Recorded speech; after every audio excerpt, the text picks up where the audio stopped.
大家好，今次4月月會主題係斷捨離。喺呢個物質豐富嘅時代，我哋好多時候都會發現自己俾各個物品雜務所淹沒，覺得生活壓力重重。唔知大家有冇試過企喺間房入邊，覺得無從入手，或者打開個塞滿咗衫嘅衣櫃，覺得冇啱嘅衫可以着？如果有咁嘅困擾，斷捨離就係一個你需要嘅生活方式。斷捨離唔單止係一種整理嘅方法，亦都係一種生活嘅哲學，可以幫助到大家擺脫物質嘅束縛，尋求內心嘅平靜同自由。講咗咁耐，究竟乜嘢係斷捨離？咁啊，分開3樣嘢嚟講啦。斷就係斷絕唔需要嘅東西，我哋要果斷同嗰啲唔需要、唔用嘅物品講拜拜。捨就係只要捨去多餘嘅廢物，要勇於捨棄嗰啲佔咗空間但係冇價值嘅物品。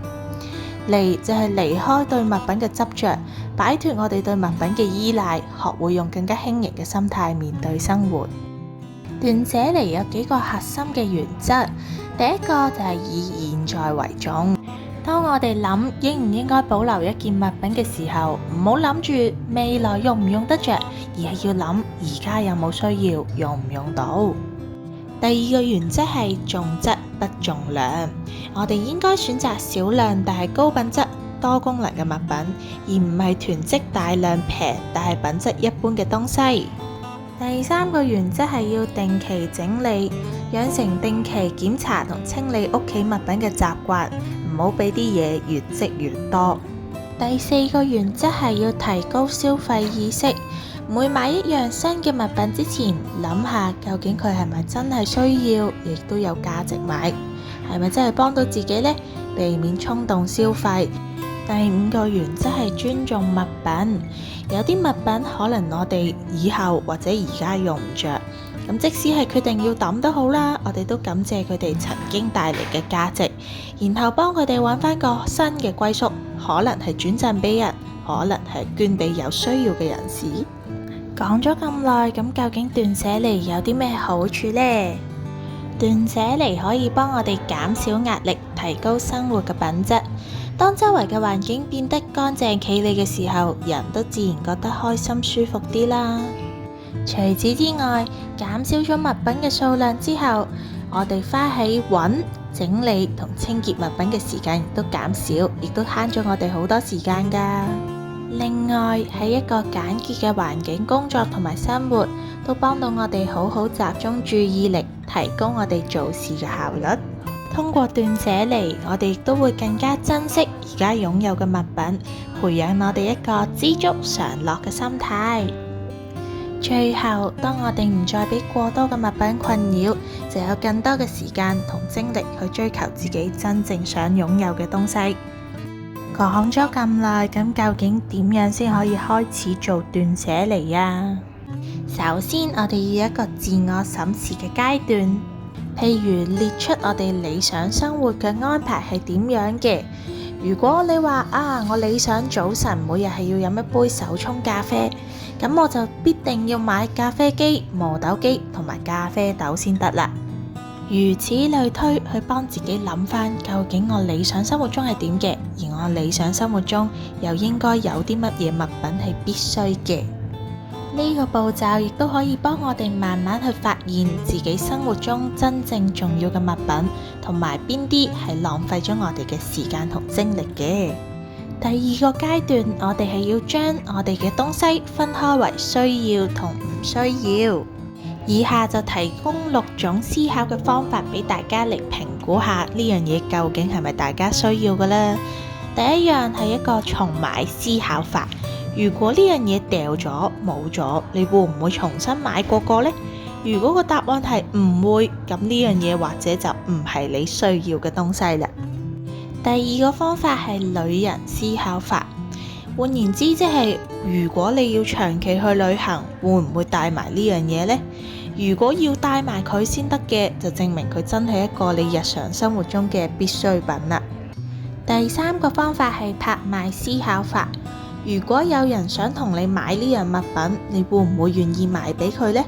如果你願意買嘅話，通常呢樣嘢都唔係真係好需要。第4個方法係追溯思考法。大家回想返起當初，如果再俾你揀多一次，你仲會唔會買呢樣嘢呢？如果都係決定買嘅，咁證明呢樣嘢對你嚟講都有一定嘅需要性。第5個方法係富翁思考法。如果你有無限嘅金錢，會唔會揀買呢樣嘢呢？咁我哋想做到嘅係關注物品嘅真正價值，而唔係價錢。第6個方法係克制衝動思考法。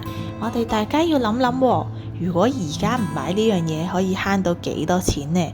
而呢啲錢又可以攞嚟做啲乜嘢有意義嘅事情？咁樣就可以幫我哋抵制一啲衝動嘅購物慾望。第3個階段，我哋就係要做整理同丟棄嘅工作啦。我哋可以有2個大原則嚟做整理同丟棄。第1個大原則就係我哋嘅收納空間淨係會用60%嘅啫，留低剩餘嘅空間可以攞嚟俾我哋存放物品，亦都為未來可能添加嘅新物品預留空間。第2樣大原則就係我哋要限定買嘅數量，相同功能嘅物品唔能夠超過2至3個。第3個大原則係我哋要設立一個空無一物區。喺屋企可以揾一個小小嘅區域，保持佢係完全空置嘅。咁呢個區域可以作為一個臨時存放區。咁每日都要做個清理，有呢個習慣就能夠更加好幫我哋控制物品嘅數量。最後，大家可以培養一個5秒整理法，喺用完呢件物品之後5秒內將佢歸位，咁樣可以幫大家養成一個即時整理嘅習慣，避免堆積雜物。最後同大家整理一下，究竟點樣將斷捨離嘅理念融入去我哋嘅生活入邊。第一樣係照片暗示，我哋可以將整理好嘅環境影低，將呢張相放喺當眼位置，提醒自己保持環境清潔，亦都鼓勵自己繼續保持良好嘅習慣。第二樣係順手整理，我哋可以建立一個日常整理小習慣。每次用完啲嘢都順手整理埋佢，咁不知不覺屋企就越嚟越整潔啦。第3樣係一進而出，每當我哋買咗一樣新嘅物品嘅時候，我哋就要抌2樣舊嘅物品。呢個方法就可以有效控制我哋屋企嘅物品數量。最後，希望大家都能夠透過斷捨離簡化物質嘅生活，可以更多時間專注喺自己真正重要嘅物品，揾到內心嘅平靜同自由，令到自己嘅生活更加輕鬆、有秩序同埋充實。都希望大家能夠享受斷捨離帶嚟嘅簡約生活，帶俾大家嘅歡樂同埋滿足。減少物質，有時其實令到我哋嘅生活更加多姿多彩。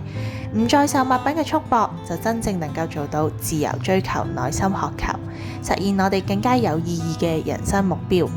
今次嘅月會主題就同大家分享到嚟呢度啦，謝謝各位嘅觀看，我哋下次再見，拜拜。